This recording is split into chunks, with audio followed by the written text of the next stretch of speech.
Welcome back to Two Gals and a Glass Half Full. We are in the last month of the year. Can you believe it's the end of 2023? I can't. No, it's flown by. Absolutely flown. So fast. Oh my gosh. And we are going to be talking about goals. I think they are super important, and it's super important to talk about it before the first of the year. That way you have an idea of where you're headed. But before we get started, Dr. Jess, what is in your glass? I am working on a glass of red wine tonight. Dr. Bobbie and I are staying in a hotel, and we decided that we wanted to have a glass of wine after the end of a long day.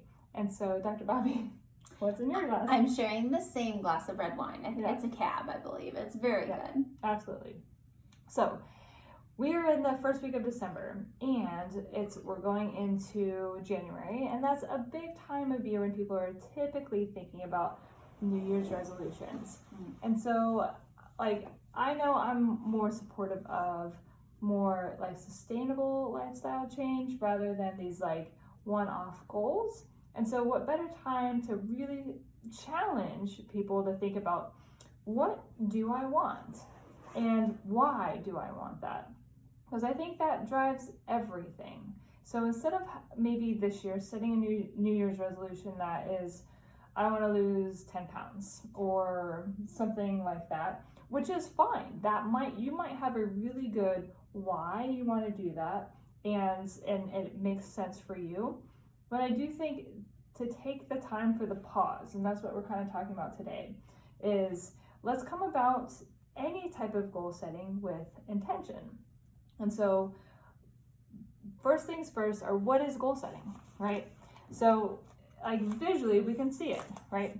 So if this is where I am now and this is where I want to be, then goal setting is this path of how to get there. That's all goal setting means. And so what I've drawn out here is what we think of our plan for goal setting is the purple line. So typically what we think is that we're going to have this plan and it's going to go like this, and that's how we're going to get to where we want to be. It's a straight line. There is no uphills, downhills. It is a straight line. Yeah. I do this, I get that. Right. And that is very rare. So normally what happens is one of two things. So normally we'll get some instant success with something and we'll have a lot of energy because we're ready for this new whatever it might be. And then we just kind of drop off. And then we never really sustain that change.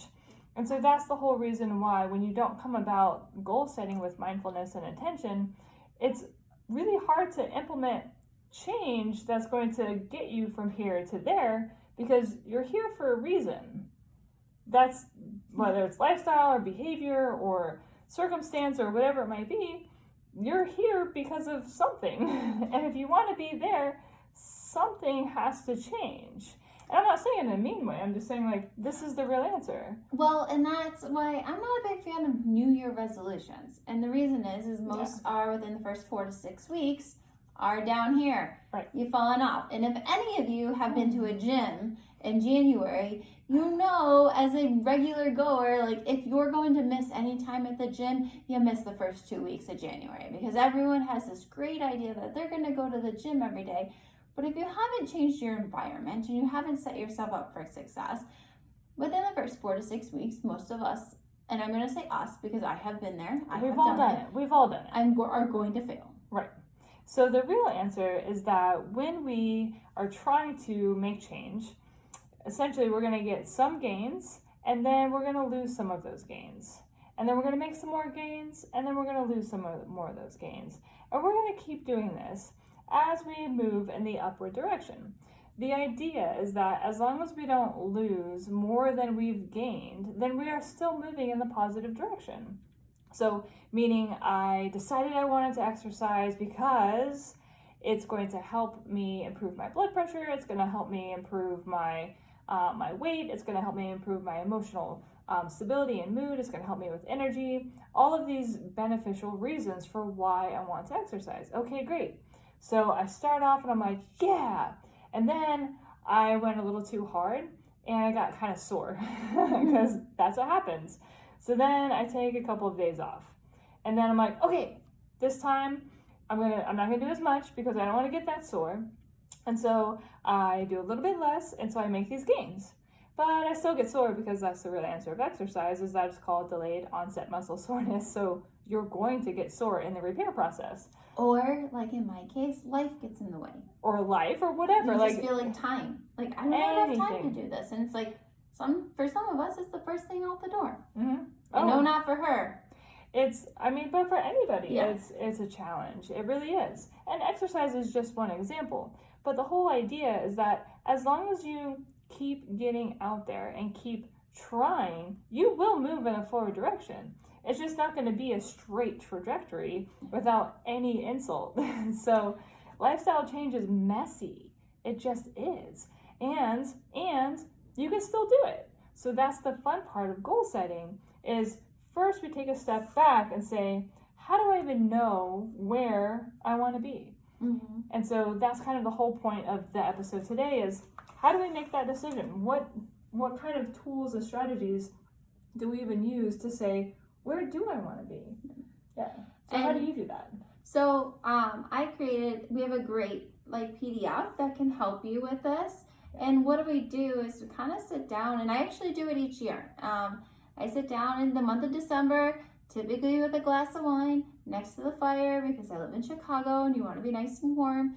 And I sit down, and the first thing I do is I have a list, and it says, what are 50 things I want to accomplish in my life? Like in the next 10 to 50 years. And you're looking at things that are unrealistic. So if time was not a factor, if money was not a factor, if the big one, fear and fear of failure was not a factor. If you were guaranteed to succeed in trying something, what would you try? And that's kind of like where I start, is like, what do I want to accomplish? Because those are like overall like my purpose in life. Absolutely. I think purpose is huge for longevity. So that's well documented. We keep coming back to the blue zones, but the blue zones are another way of highlighting how important purpose is, especially as you go through the aging process. But even when you're younger, having a strong sense of purpose is what helps you to reach your goals and reach your potential, and overall leads to, happier, healthier lives, because you know your why. And so if you don't know your why, then it's kind of hard to decide, where do I want to go? What do I want to do? And taking that pause, I did it last year, like on, I think it was New Year's Eve. I wrote out my 50 things, and it was just a really nice challenge of what do I want? And it's looking at all categories. So we're looking at health, we're looking at personal development. So maybe that's looking at your weaknesses, or looking at an area where you want to grow. We're looking at spiritual, because that is very important.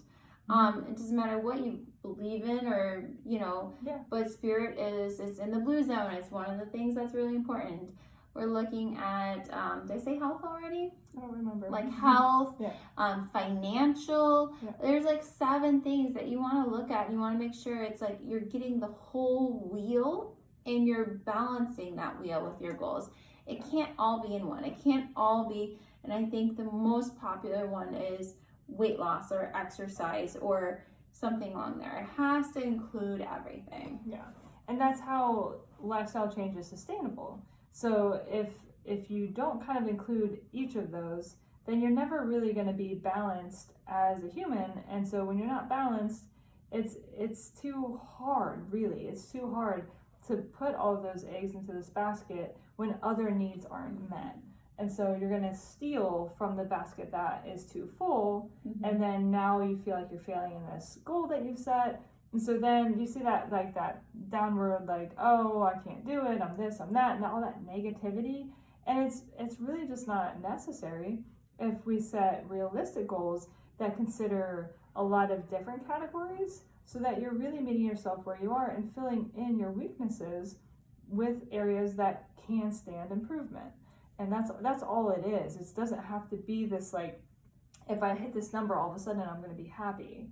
And whether it's money, whether it's weight, that doesn't matter. Like, that number's not going to equal happiness. I forgot I remember now. I forgot one of my favorite categories, and I think it's so important. I think it's one when we talk about goals that like we often forget, and it's recreational.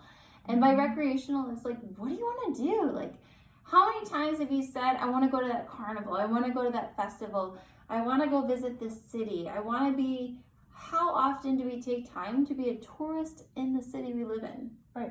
You know, like it's all that stuff you say, I wish I had time or I want to do this, but you never make time for it. And sometimes it's so simple as we have, and I just accomplished this goal. It's been on my like goal list for a few years now, and it's so sad that it's taken me this long.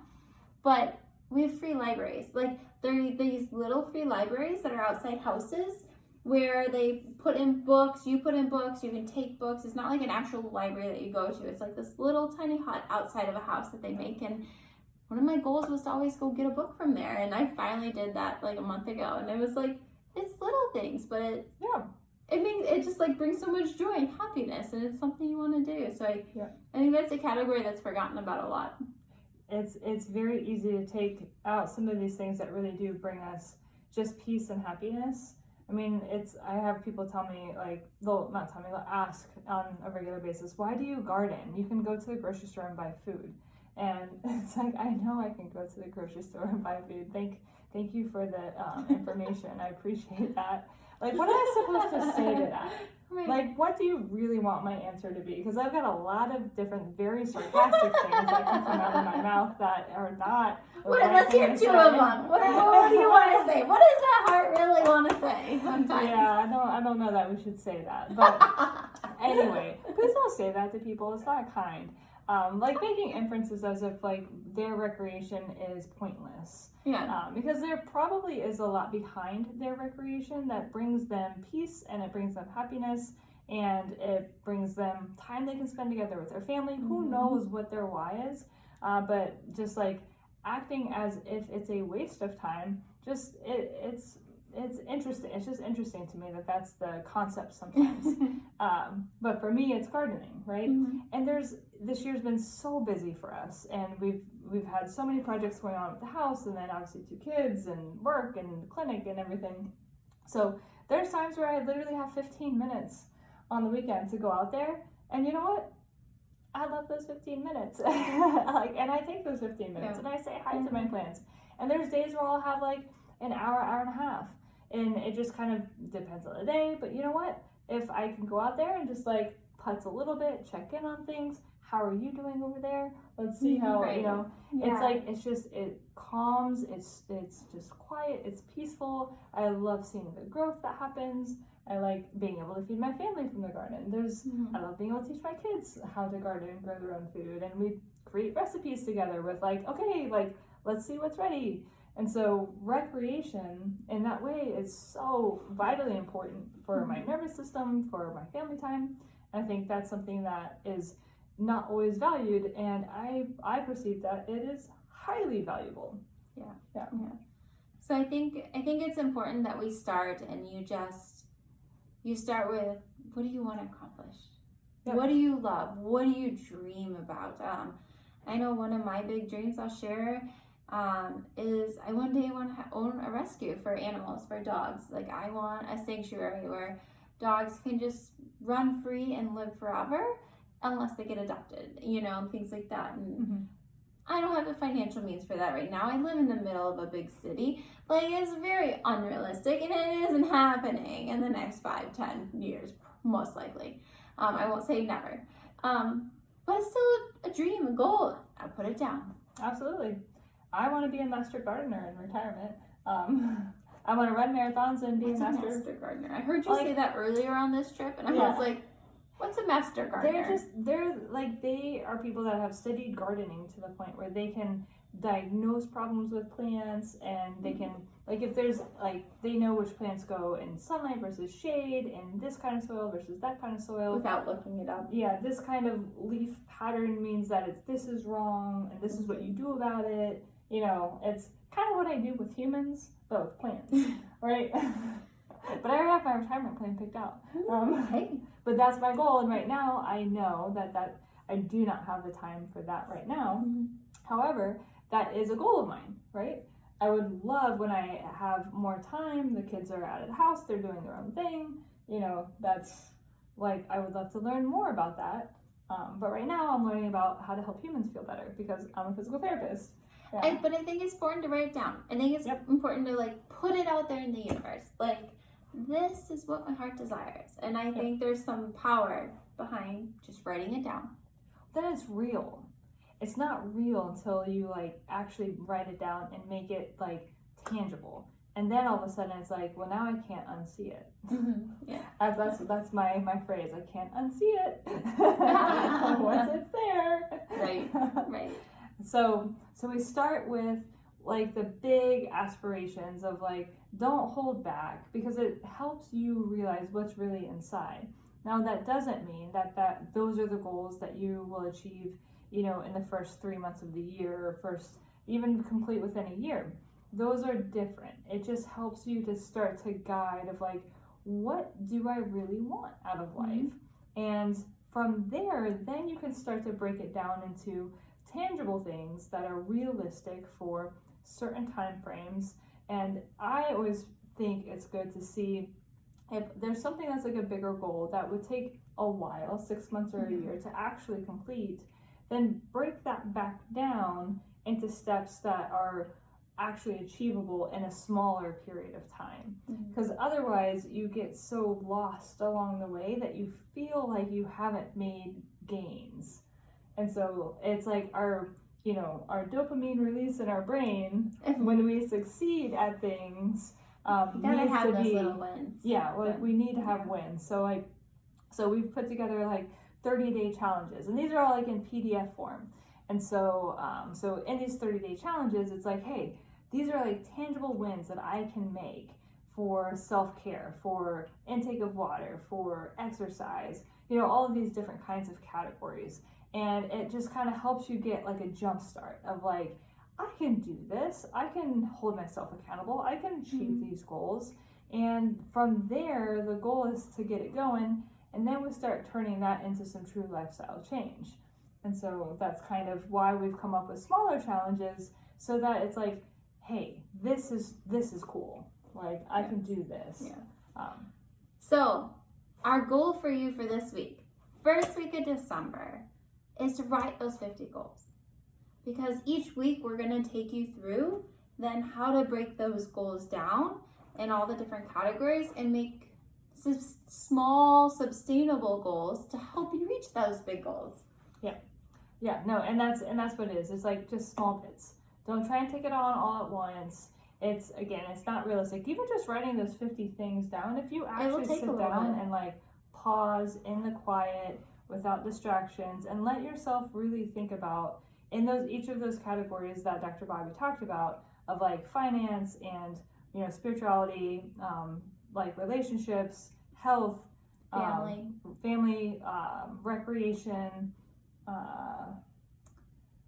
I think there might be. You said spiritual. Spiritual, hydration, and nutrition too. Nutrition was one. Yeah. So just thinking about each of those and writing down, like all I did here, I just have a piece of paper. It's just a lined notepad. It doesn't have to be pretty.